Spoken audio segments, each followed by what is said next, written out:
దేవి సంతోషి తన క్రోధాగ్నితో సమస్త దేవలోకాన్ని అతలాకుతలం చేసింది. ఇది సముచితమా? దేవి దేవి ఒకవేళ మీరు ఆమెను శాంతపరచుండకపోతే ఏం జరుగుండేదో ఏంటో. దేవి పౌలోమి అదో చిన్న సంఘటన అంతే. అలా వచ్చింది, ఇలా వెళ్ళింది. మరా మానవుని సంగతేంటి? బాధతో తల్లడిల్లిపోతున్నాడుగా. దేవి, మీ ఉద్దేశం తెలియచేయండి. మీరే చూస్తున్నారుగా, దేవి సంతోషి తన భక్తురాలు సంతోషిని కాపాడేందుకు ఎలాంటి కార్యాలకు పాల్పడుతుందో. కేవలం ప్రసాదంలో పులుపు కలిపింది అంతేగా, అందుకింత పెద్ద దండన. పులుపు వల్ల దోషమేమిటి? ఈ రుచి కూడా షడ్రుచిలో ఓ భాగమే కదా దేవి. దేవి పౌలమి, నమ్మకం గురించి ప్రశ్నించడం వ్యర్థం. దేవతలు దేవుళ్లలో కొన్ని ప్రత్యేకతలున్నాయి, వాటిని గౌరవించాలి. ఒకవేళ సంతోషికి పులుపు నచ్చదు అంటే దాని వెనుక ఏదో కారణం ఉండే ఉంటుంది. ఒకవేళ ఎవరైనా మానవుని వల్ల తప్పు జరిగితే అతనికి ఇలాంటి దండన విధించడం సముచితమా? అయినా ఇదే న్యాయం. కేవలం సూచించినంత మాత్రాన అంత బాధగా తల్లడిల్లిపోవాలా? కానీ వారి వ్రతాన్ని భంగం కలిగించాలని ప్రయత్నించిన వారికి మాత్రం ఎటువంటి దండన విధించలేదు. దండన ఆ స్త్రీకి విధించుండాల్సింది కదా. మనిషి తను చేసిన పాపాన్ని అనుభవించక తప్పదు. ఆ మనిషి చేసిన పాపానికి దేవి సంతోషి తగు శిక్ష విధించారు. అయినా పౌలోమి, వివాహమైన పిదప వారిరువురూ వివాహబంధంతో ముడిపడమే కాదు, వారిరువురూ పరస్పరం కర్మఫలంలో భాగస్వాములు అవుతారు. కలిసి జీవించాలన్న ప్రతిజ్ఞలు, 7 వాగ్దానాలు, 7 ప్రదక్షిణలు ఊరికే చేయించరు. ఒకటి మర్చిపోకండి, ఆ వ్యక్తి తన భార్య చేసిన కర్మఫలంలోనూ భాగస్థుడే. దేవి సరస్వతి, దేవి లక్ష్మి చెప్పినది ముమ్మాటికి నిజం. దేవి పౌలోమి, మేము దేవి సంతోషిని తప్పుపట్టలేము. కానీ ఎన్నో మార్లు మనిషి తన ఆత్మీయులకు ఏమైనా కష్టం కలిగినప్పుడే తత్వం నేర్చుకుంటాడు. బహుశా ఇప్పుడు దేవి సంతోషి కూడా ఇదే మార్గాన్ని అనుసరించుంటారు ఈ భార్యాభర్తల విషయంలో.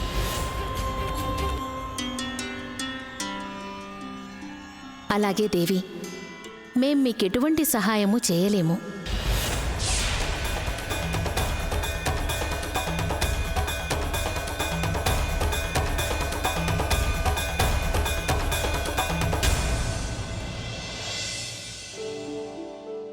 దేవర్షి, అమ్మ ఇప్పుడు వ్యర్థంగా ఆగ్రహించరు.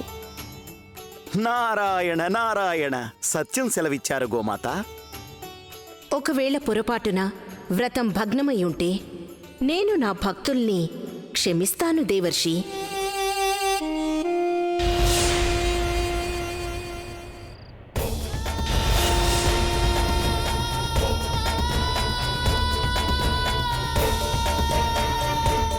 మీ మేలు ఈ జన్మలో మర్చిపోలేను. మీరిప్పుడు నాకు చేస్తున్న ఈ సహాయానికి రుణం ఈ జన్మలో తీర్చుకోలేను. అంత అబద్ధం చెప్తారు, గొప్ప వాళ్ళ మనసులు చాలా సంకుచితం అని. మీ మనసు చాలా పెద్దది మేడం, అందుకే నాకు మీరు డబ్బులు. ఇంకా నేను నీ చేతిలో డబ్బులు పెట్టలేదుగా.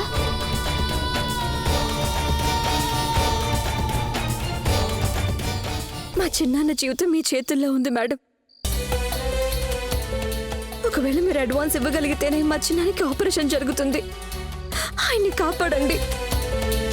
నేను ఇక్కడ పనిచేసే పైసాతో సహా మీ రుణం తీర్చుకుంటాను. అందుకోసం నేను 24 గంటలు పనిచేయమన్నా సిద్ధమే. దయచేసి నాకు ఈ డబ్బు ఇప్పించండి.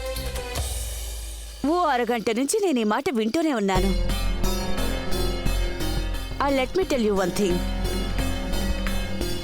ఈ డబ్బు నేను నీకు తప్పకుండా ఇస్తాను. అలాగే నువ్వు ఈ డబ్బు తీర్చక్కర్లేదు కూడా. 1,00,000 కంటే కొంచెం ఎక్కువ కూడా ఉండొచ్చు.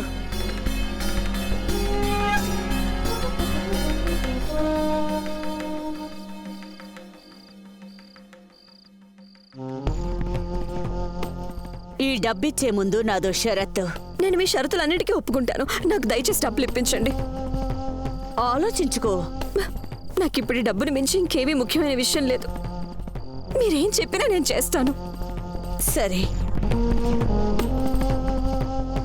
అలా అయితే ఈ డబ్బుకి బదులుగా నిన్ను నువ్వు నాకు అమ్ముకోవాల్సి ఉంటుంది.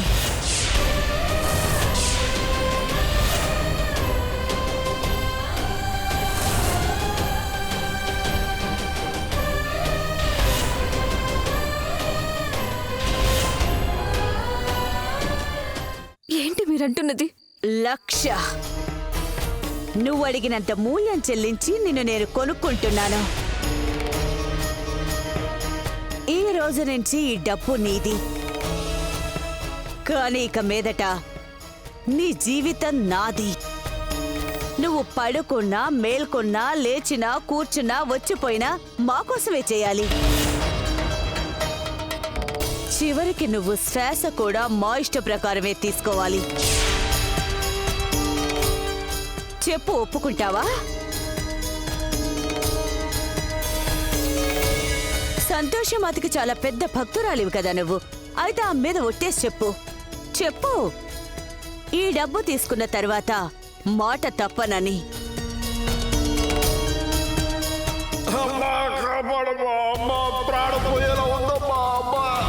వెంటనే వెళ్ళి డబ్బులు తీసుకురండి, లేదంటే ఆపరేషన్ చేయడం చాలా కష్టం. ఆయన ప్రమాద స్థితిలో ఉన్నాడు. ఆయన్ని కాపాడక్క, లేదంటే నేను విద్యార్థునైపోతానక్క. వెంటనే వెళ్ళి డబ్బులు తీసుకురండి, లేదంటే ఆపరేషన్ చేయడం చాలా కష్టం. క్లీన్ చేస్తా అన్నారు డాక్టర్ గారు. ఆయన ప్రమాద స్థితిలో ఉన్నాడు. ఆయన్ని కాపాడక్క, లేదంటే నేను నేను చేస్తాను, అన్నీ చేస్తాను. మీరెలా చెప్తే నేను అలా చేస్తాను. ఇప్పుడు నాకు ఈ డబ్బు ఇవ్వండి.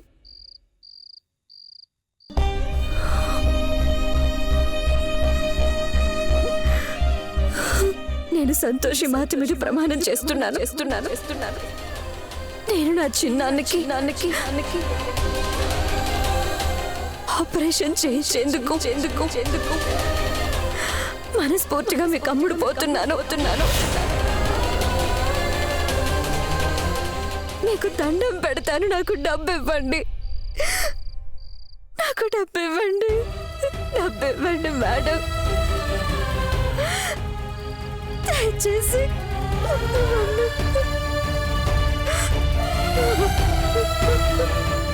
ఈ డబ్బంతా నీదే.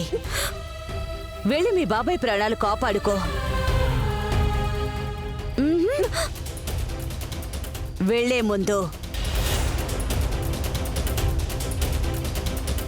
ఈ పేపర్ మీద సైన్ చేసి వెళ్ళు.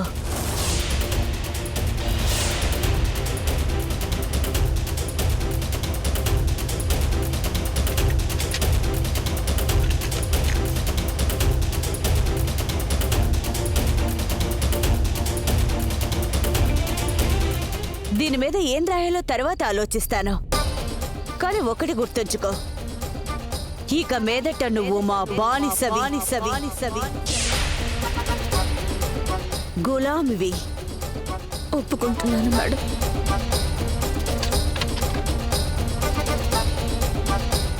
రాత్రికి తిరిగి వస్తున్నావు కదూ? ఈ రాత్రి కూడా అక్కడే ఉండాలని నిర్ణయించుకున్నావా?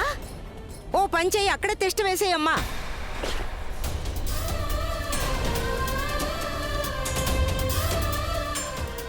ఎందుకు రాను? వస్తాను కదా. కానీ అప్పుడప్పుడు